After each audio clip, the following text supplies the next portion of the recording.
The Midnight Bookshop, A Journey Through Enchanted Villages. Chapter 1, The Discovery. You step quietly into the Midnight Bookshop, tucked between ivy-covered cottages and the gentle hush of fog. The wooden door creaks softly behind you, a sound as old as the Cotswolds themselves, where this little shop has stood for over 3 centuries.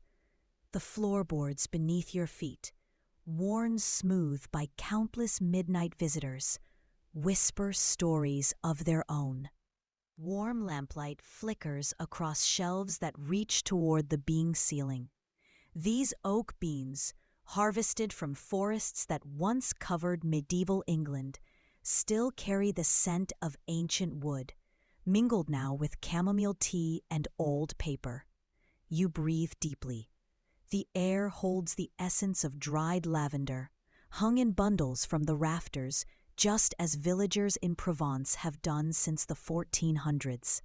The purple flowers, still fragrant after months, create a canopy of calm above your head. Behind the counter, an elderly woman with silver hair looks up from her knitting. Her needles click in the same rhythm that has soothed countless generations in the Scottish Highlands, where wool has been spun by lamplight for over 1,000 years. "Welcome, dear one," she says softly, her voice like warm honey. "I've been expecting you." The shop feels suspended in time, like the medieval villages of Alsace, where half-timbered houses lean gently into each other, their walls painted in soft blues and yellows, colors that have remained unchanged since the Holy Roman Empire. You notice the windows, small panes of glass, each one slightly different, handmade by craftsmen whose techniques, passed down through families, originated in the glass houses of Murano, near Venice, in the 13th century. Through these windows, you can see the mist curling around cobblestones. The fog moves slowly, like a living thing, carrying with it the scent of rain-soaked earth and the distant sound of a church bell, marking the hour as it has for 600 years. The woman's knitting needles continue their gentle rhythm, click, click, click, a sound that matches your heartbeat, now slowing, as the peace of this place settles into your bones. "The books choose their readers," she whispers, "not the other way around." You feel your shoulders relax, the weight of the day melting away like snow on the thatched roofs of English villages, where spring arrives gently and winter lingers like a comfortable blanket. The shop's silence is complete, except for the soft crackling of a fire in the stone hearth, built with limestone, quarried from the same hills, that provided stone for Canterbury Cathedral in the 12th century. Your eyelids grow heavy as the scent of lavender and old paper mingles with the warmth of the fire. Outside, the mist curls around the cobblestones, and you drift into a deep, restful sleep. Chapter 2, The Village of Whispered Stories. You wake gently, in a place that seems carved from dreams. A village square spreads before you, paved with stones worn smooth by centuries of footsteps. This is Rocamadour. You walk slowly, breathing in the morning air, filled with the scent of wild thyme. This herb, sacred to the ancient Greeks, grows wild here, between the cracks of stone walls that have stood for 8 centuries. The buildings around you rise in terraces up the cliff face, their honey-colored stone quarried from the same rock on which they stand, a harmony of earth and architecture that speaks of human hands working in partnership with nature. Church bells chime softly from the sanctuary above, their bronze voices cast in the same foundries that created bells for Notre Dame de Paris in the 13th century. The sound waves travel through the stone, through your body, creating vibrations of peace. You notice the way the light falls, soft and golden, filtered through warning mist that rises from the Alzou River below.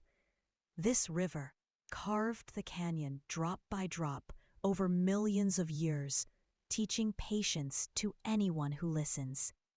An elderly man tends a small garden, his weathered hands gentle with the rosemary plants. This herb, brought to France by Roman soldiers, now grows wild throughout the Mediterranean. Its piney scent clears the mind and soothes the spirit. Bonjour, he says softly, his voice carrying the accent of generations who have called this place home. The plants are happiest in the early morning when the dew still holds yesterday's dreams and soothes the spirit. You smile, feeling the truth of his words settle into your heart. The morning light, golden and warm, touches the stone walls carved by masons whose tools and techniques remain unchanged since the Middle Ages. The man's garden, terraced like the village itself, holds secrets of cultivation, passed down through families who learned to coax life from rocky soil through patience and understanding. You breathe deeply. The air holds the essence of 1,000 years of prayer and pilgrimage, of quiet devotion and simple living. Each breath connects you to all who came before and all who will come after. The stone walls around you, built without mortar, held together by gravity and the careful placement of each stone, a metaphor for community where each person supports the whole. Your heartbeat slows, matching the ancient rhythm of this timeless place, where generations have found peace in the simple act of being present to the moment and to each other. The mist rises gently from the valley below, carrying with it the scent of limestone and herbs, of morning dew, and the distant sound of water flowing over worn stone. Your eyelids grow heavy as the golden light filters through the mist. The church bells fade to a gentle whisper, and you drift into a deep, restful sleep. Chapter 3. The Healer's Garden. You find yourself walking down a narrow path lined with lavender bushes. Their purple spikes, heavy with morning dew, release their fragrance with each gentle breeze. This is the village of Salt in the Provence region, where lavender has been cultivated since Roman times. The path beneath your feet is made of small stones, worn smooth by countless pilgrims who have walked this route to visit the village healer, a tradition that stretches back to the time of Charlemagne, when monks first learned the medicinal properties of these mountain herbs. Stone walls built in the ancient dry stone technique line the pathway, each stone carefully chosen and placed without mortar, creating barriers that have lasted for over 1,000 years. The gaps between stones provide homes for small creatures and allow the wind to whisper through. You approach a cottage with walls of golden limestone and a roof of clay tiles curved like gentle waves. These tiles, made by hand, using techniques brought to France by Roman craftsmen 2,000 years ago, each one unique, shaped by human hands and fired in kilns that burn olive wood. The cottage door, painted in the soft blue, traditional to Provence, stands slightly open. This color, made from lapis lazuli, was once more precious than gold, brought along trade routes from the mountains of Afghanistan by merchants who traveled for months to bring beauty to simple village homes. Inside, an elderly woman, her silver hair braided with dried herbs, tends a pot over a small fire. The herbs, chamomile and lemon balm, have been used for over 3,000 years to calm the mind and soothe the spirit. Their gentle steam rises and mingles with the scent of burning oak. Chapter 6: The Coastal Village. You wake to the sound of gentle waves lapping against stone. This is Cinque Terre on the Italian coast, where 5 villages cling to cliffs like jewels set in stone. The Mediterranean stretches endlessly toward horizons that have called to dreamers for thousands of years.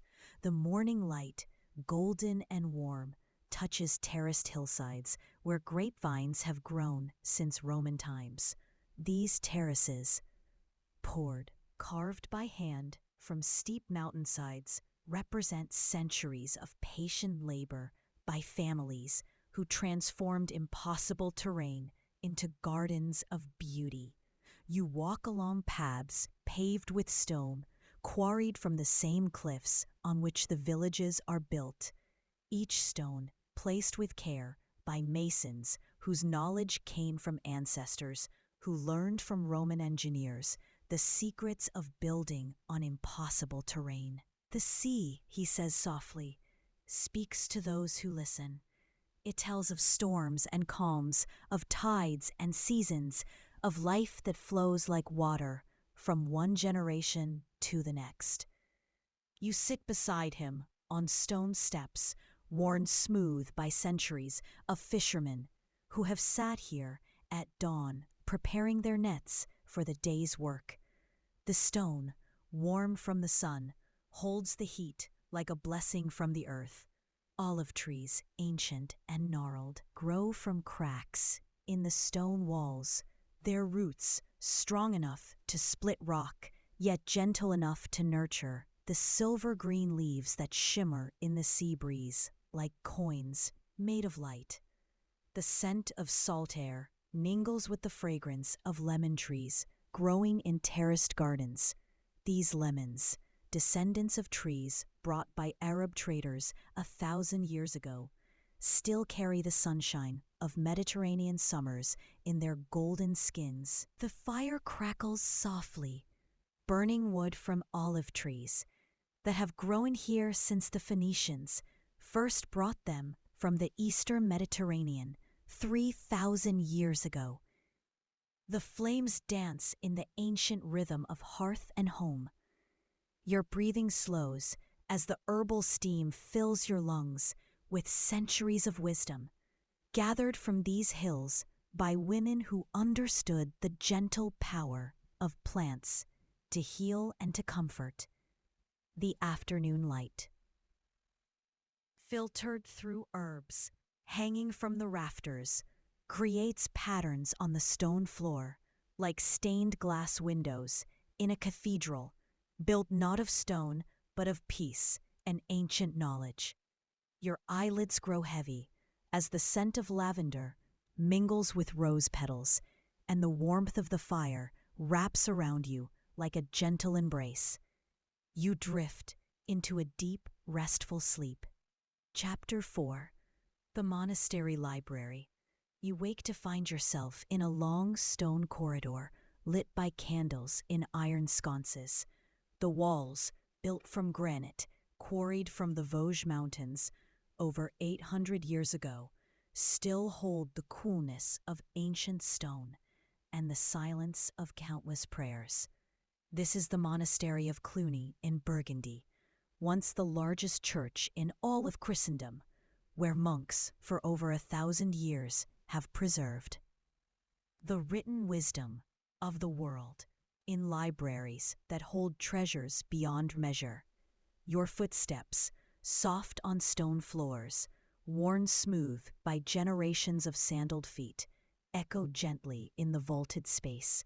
The ceiling above, constructed without blueprints, using knowledge passed down from master to apprentice, rises like a prayer toward heaven. "Welcome, traveler," she says softly, her voice like rustling leaves. "I've been preparing tea from herbs that grow in my garden. each one chosen for its gentle healing of body and soul. You sit in a chair made from chestnut wood, harvested from trees that have grown in these mountains since the last ice age. A wood polished smooth by generations of use holds the warmth of all who sat here before, seeking comfort and healing. Through the window, you can see her garden, terraced into the hillside, each level carefully planned to catch the morning dew and the afternoon sun. Plants from across the Mediterranean grow here in harmony: rosemary from Greece, sage from Turkey, thyme from the wild hills of Crete. The woman's hands, gentle and sure, move among clay pots filled with dried herbs. These containers, made from clay, dug from the banks of the Rhone River, shaped on wheels that have turned for 2,000 years in the same rhythm as the seasons themselves.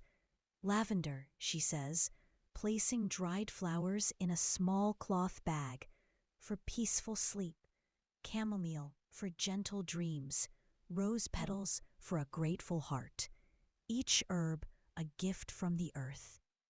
Cultivated with love and harvested under the full moon, you hold the herb bag, feeling its soft weight in your palm. The fabric, woven from flax, grown in the fields of northern France, spun and dyed with techniques unchanged since the medieval guilds first organized the textile trades. Chapter 5: The Alpine Village. You find yourself walking through snow, so fresh and clean it sparkles like diamonds in the morning sun. This is Grindelwald, in the Bernese Alps, where wooden chalets have stood for centuries, their dark wood weathered by mountain storms and warmed by hearth fires. The snow beneath your feet, packed by generations of mountain dwellers, crunches softly as you walk. Each step connects you to the earth. Buried deep beneath, layers of snow that have fallen since the last glacier carved these valleys. The chalets around you, built from timber harvested from forests that have grown here since the last ice age, stand like ancient guardians, their roofs heavy with snow that insulates and protects, the families sleeping peacefully within. The fountain, fed by springs that rise from deep in the mountains, provides water sweet and clear as it has since Roman engineers first carved channels to bring mountain water to coastal villages. Your breathing slows as the rhythm of the waves and the warmth of the sun combine to create a feeling of timeless peace. The sea continues its eternal conversation with the shore in whispers that have lulled countless generations to sleep. Your eyelids grow heavy as the scent of salt and lemons mingles with the sound. Brother Thomas closes his book with gentle reverence. The day's work is ending, he says, but the knowledge lives on in every reader who opens these pages with an open heart. The candles flicker, casting dancing shadows on the stone walls.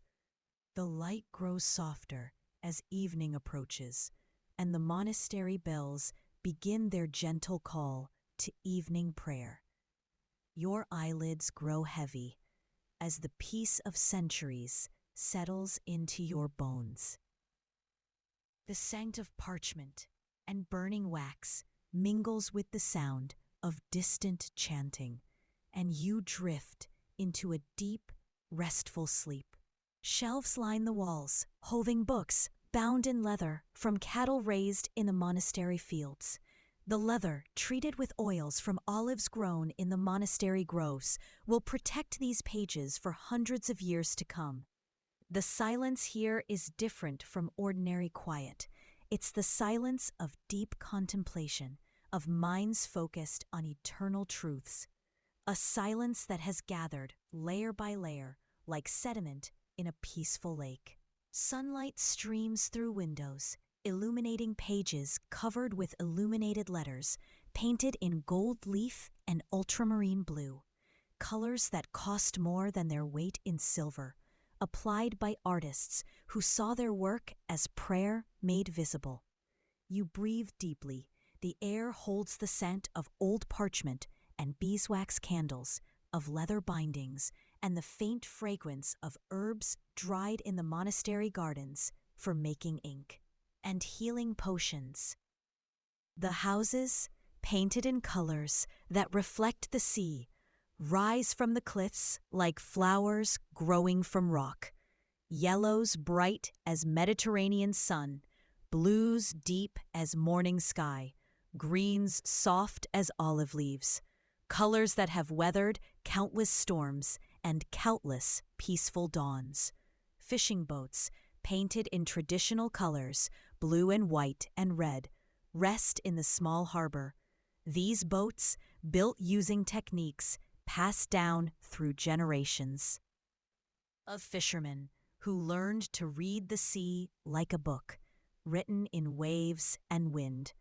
An elderly fisherman mends nets with hands that know the weight of rope and sea.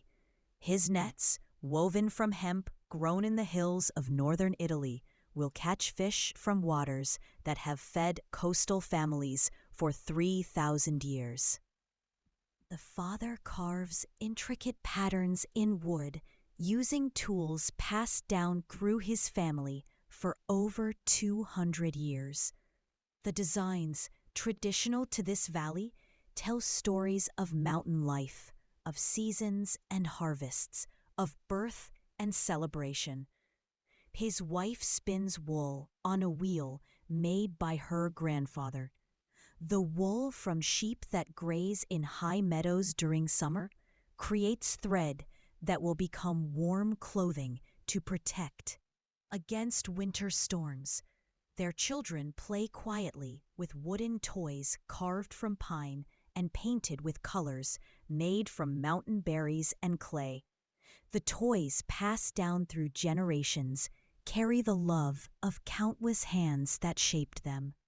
Tall windows, with glass made in the same workshops that created the windows of Sainte-Chapelle, filter the morning light into soft beams that dance with dust motes like tiny angels celebrating the dawn.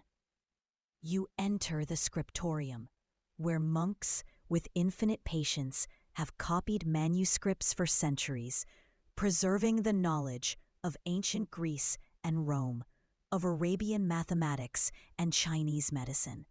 Each letter formed with care, using inks made from oak galls and crushed lapis lazuli. The wooden desks, carved from oak trees that grew in the forests of medieval France, still hold the indentations left by centuries of careful scribes who worked by candlelight, preserving wisdom one letter at a time. Brother Thomas, his brown robes the same color as the earth, looks up from his work.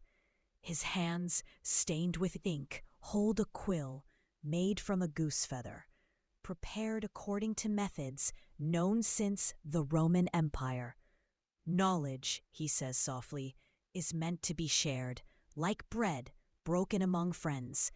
Each book a conversation across the centuries between minds that sought truth and beauty. You watch as he works, his movements, meditative and precise. The manuscript, written in Latin, tells the story of medicinal herbs gathered from monasteries across Europe, a collection of healing wisdom from Ireland to Italy, from Spain to Poland. The ink made from iron gall and carbon black creates letters that will last for centuries. The same ink used to create the Gutenberg Bible, the Book of Kells, and countless other treasures that preserve human knowledge and devotion. Church bells from the village above ring the hour, as they have for 6 centuries. The bronze voices mix with the sound of waves and seabirds, creating music that speaks of continuity and peace. You notice the way the light changes as morning progresses, from gold to silver to deep blue. The same light that inspired Renaissance painters to capture the beauty of Italian landscapes in pigments ground from minerals. Found in these very hills, children play in the village square, their voices echoing off stone walls built by their ancestors who carved homes from living rock. The children's laughter mingles with the sound of water from a fountain that has flowed for centuries. Snow continues to fall, gently, silently, adding to the layers that have accumulated over millennia, each flake unique, like the moments of human life that build one upon another to create the story of a place. The mountain air, thin and clean, fills your lungs with the essence of ice and stone, of pine forests and eternal snow that has covered these peaks since the world was young. Your heartbeat slows to match the rhythm. You notice the way the lamplight falls softly on their faces, creating shadows that dance gently on wooden walls, carved and polished by generations of mountain families who found beauty in simple things. The sound of wind through pine forests mingles with the crackling of the fire and the gentle hum of the spinning wheel, creating a symphony of domestic peace that has echoed through these mountains for centuries. Through the windows, you can see stars, brilliant in the clear mountain air, the same stars that guided ancient travelers through these passes and inspired mountain poets to write of beauty and solitude. Smoke rises from stone chimneys built with rocks gathered from the same mountains that tower above. The smoke from fires of pine and fir carries the scent of resin and wood that has warmed alpine homes for over 1,000 years. You approach a chalet, its windows glowing with warm, golden light. The glass, made in the same workshops that served the monasteries of medieval Switzerland, reflects the mountain peaks like mirrors, holding heaven in their depths. Inside, you can see a family gathered around a table made from a single oak tree that grew for centuries before being shaped by careful hands into furniture that will last for generations to come. You notice the way sunlight from the window catches the brass of the clock mechanisms, creating reflections that dance on the workshop walls. The same light that has illuminated this shop for centuries now reveals the intricate beauty of mechanical art. The clockmaker's apprentice, a young woman with careful hands, learns to adjust the delicate balance of a watch.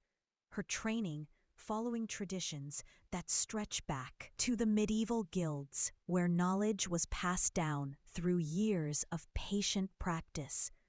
Each timepiece, the master says, has its own personality.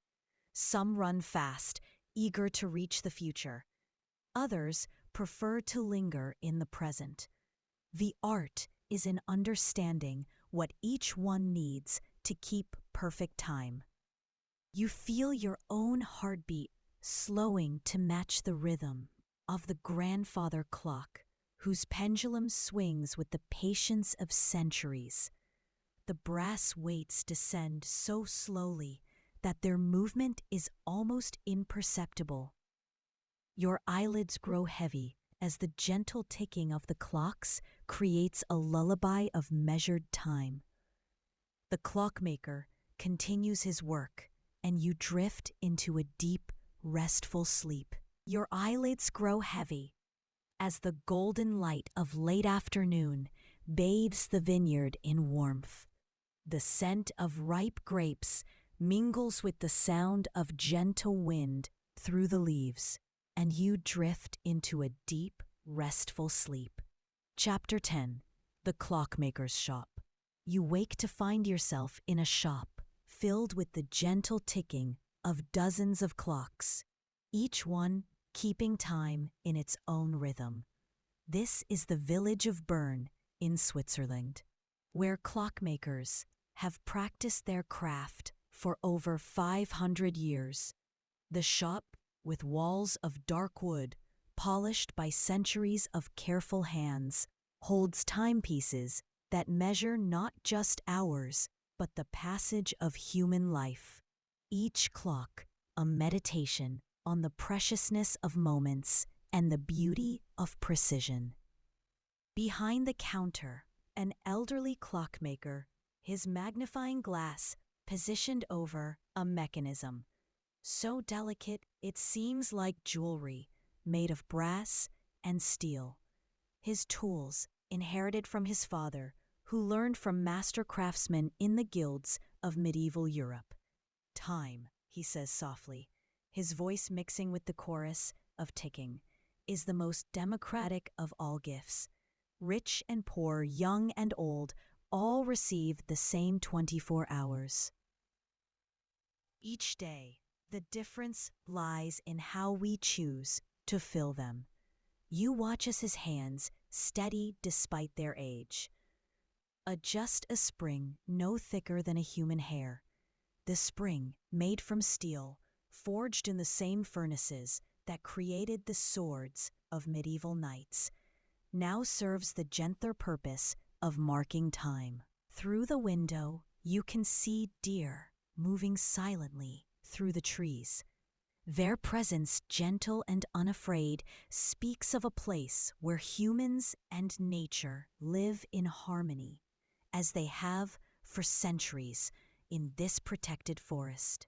The woman's hands, gentle and knowing, prepare tea from herbs gathered in forest clearings, linden flowers for calm, chamomile for peace, rose hips for warmth, each herb a gift from the wild places that know the secrets of healing.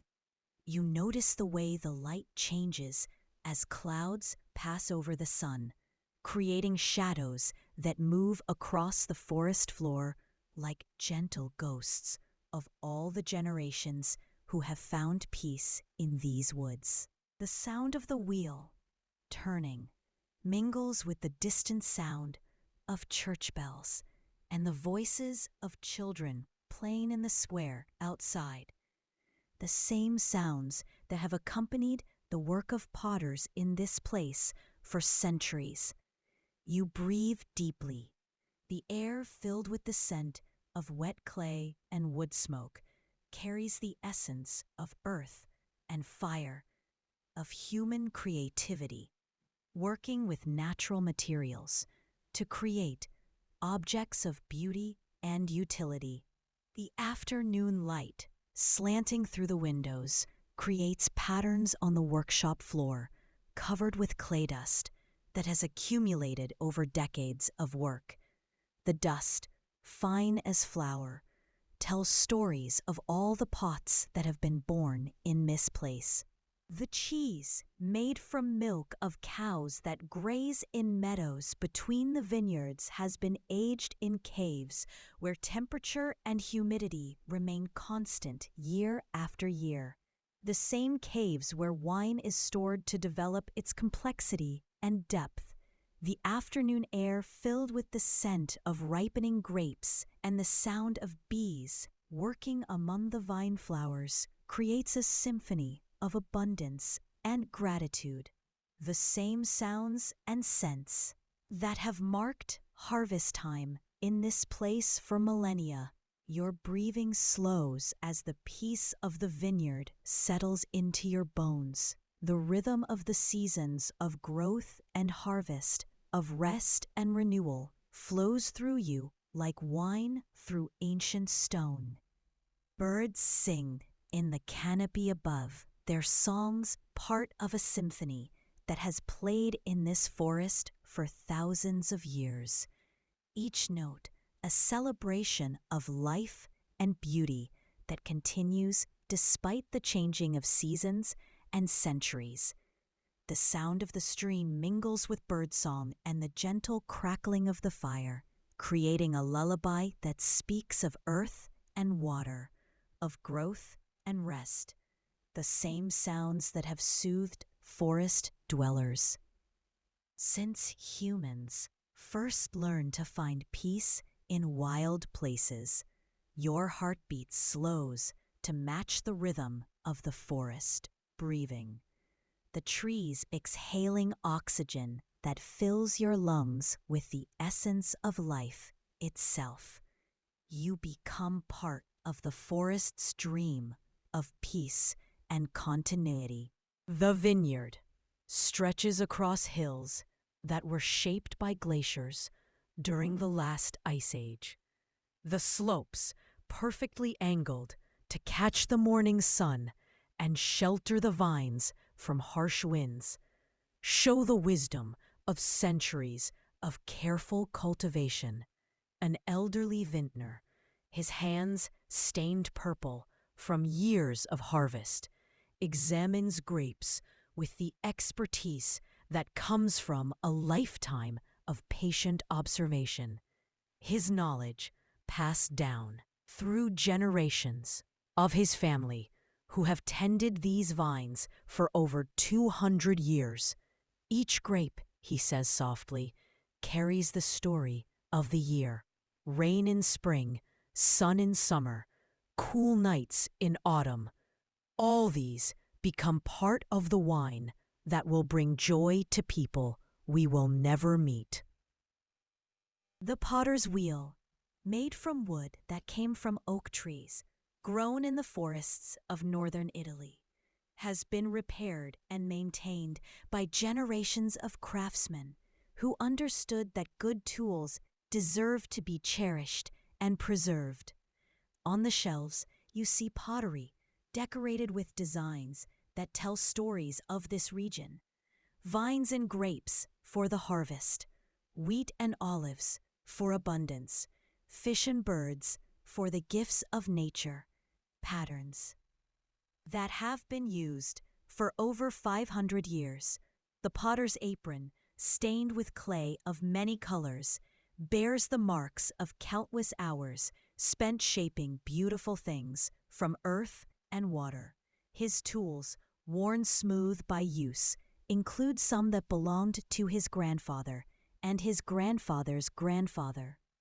Your eyelids grow heavy as the scent of moss and herbs mingles with the sound of flowing water and the warmth of the fire. The forest holds you in its ancient embrace, and you drift into a deep, restful sleep. Chapter 8: The Potter's Workshop. You wake to find yourself in a workshop filled with clay pots in various stages of completion. The walls, made of stone and covered with centuries of wood smoke, hold the warmth of countless fires that have shaped clay into beauty. This is the village of Faenza in Italy, where pottery has been made for over 1,000 years.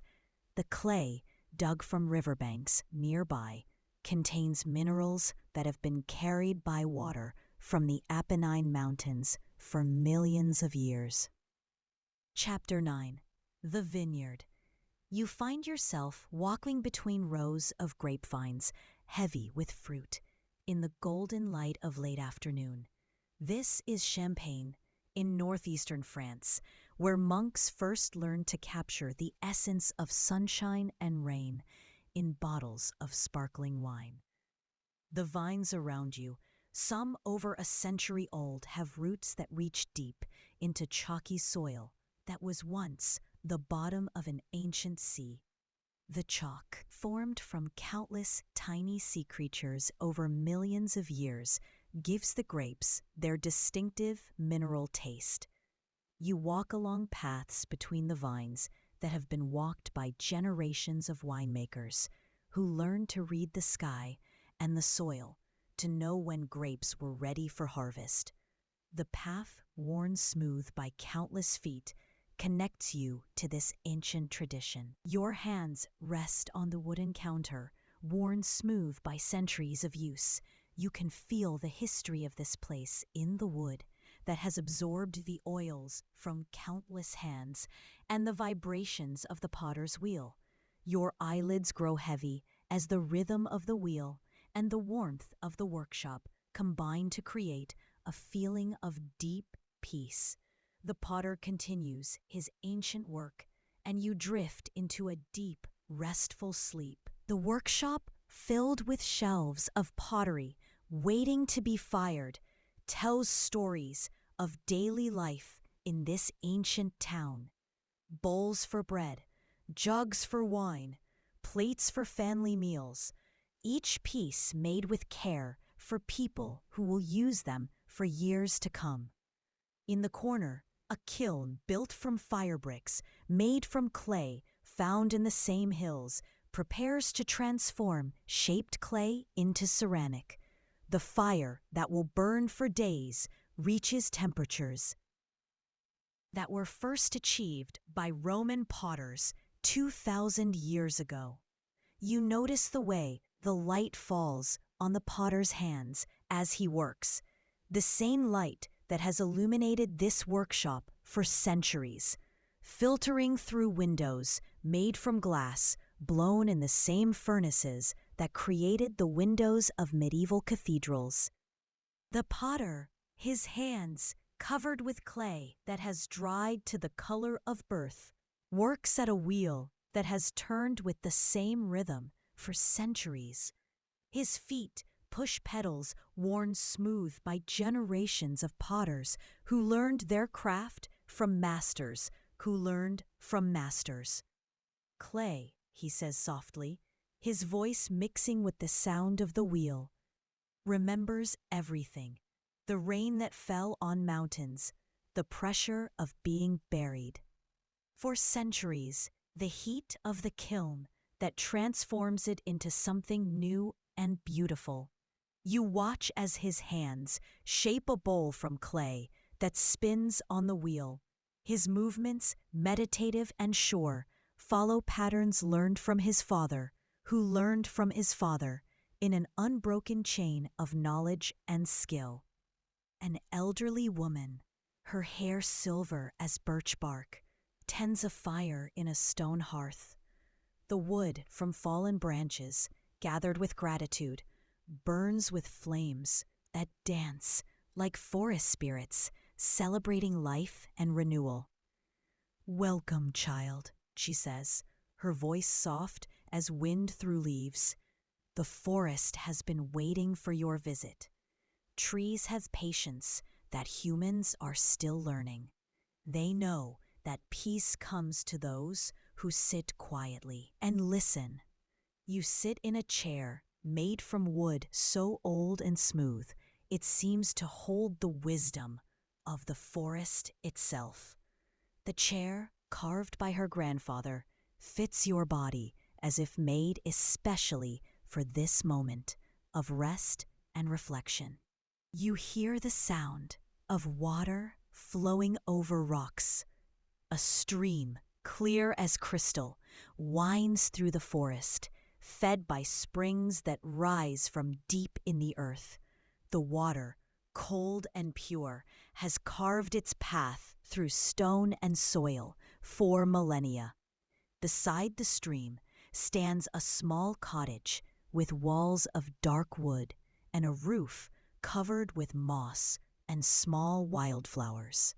This is the home of the forest keeper, whose family has tended these woods. For over 300 years, the cottage door, carved with symbols of protection and blessing, stands open, revealing a room lit by candles and filled with the scent of herbs hanging from rafters, dark with age and seasoned by wood smoke. Chapter 7. The Forest Clearing. You find yourself in a circular clearing surrounded by ancient oaks, their trunks thick as castle towers. This is the Black Forest of Germany, where trees have grown for thousands of years, creating a cathedral of living wood and dappled light. The trees around you, sunk over 800 years old, have witnessed the rise and fall of kingdoms, the changing of seasons countless times. Their wings, like pages in a book, tell stories of wet years and dry years, of growth and rest. Sunlight filters through leaves, creating patterns that dance gently on the forest floor, covered with moss, soft as velvet, and ferns that have grown in the same spot since the last glacier retreated, leaving this land to heal and grow. The clocks around you tell stories of different eras. Grandfather clocks with pendulums that swing with the rhythm of a resting heartbeat. Cuckoo clocks with birds that emerge to announce the hours with songs that have delighted generations of children.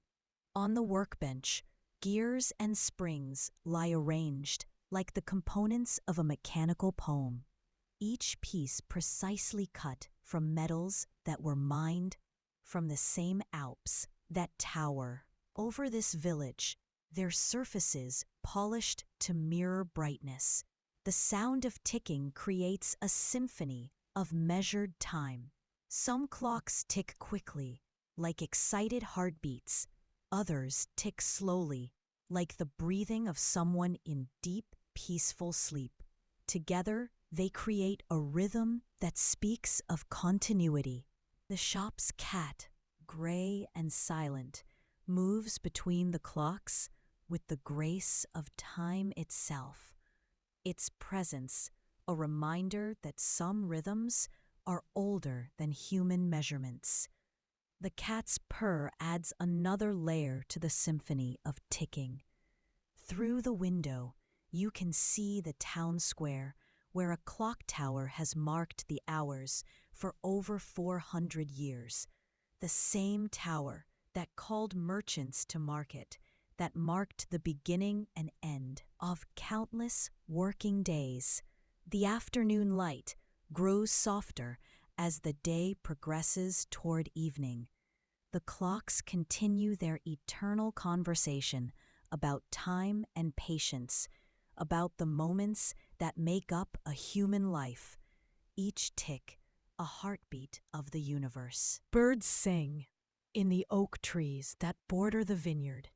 Their songs, part of the symphony of harvest time, when the air is sweet with the scent of ripe grapes and the promise of wine that will age in stone cellars built centuries ago.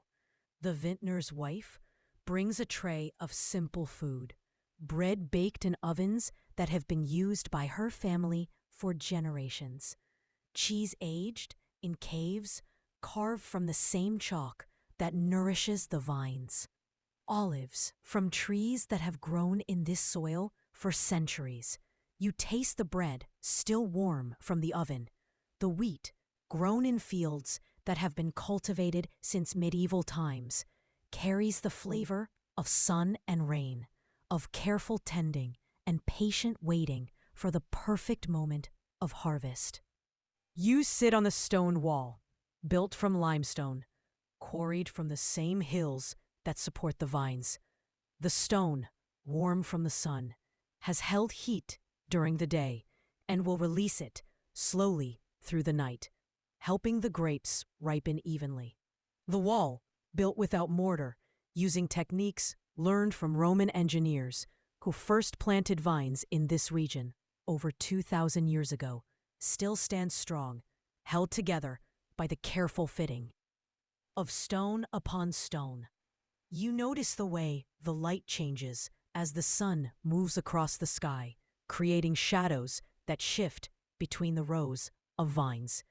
The same light that has ripened grapes in this place for centuries now warms your face with gentle heat.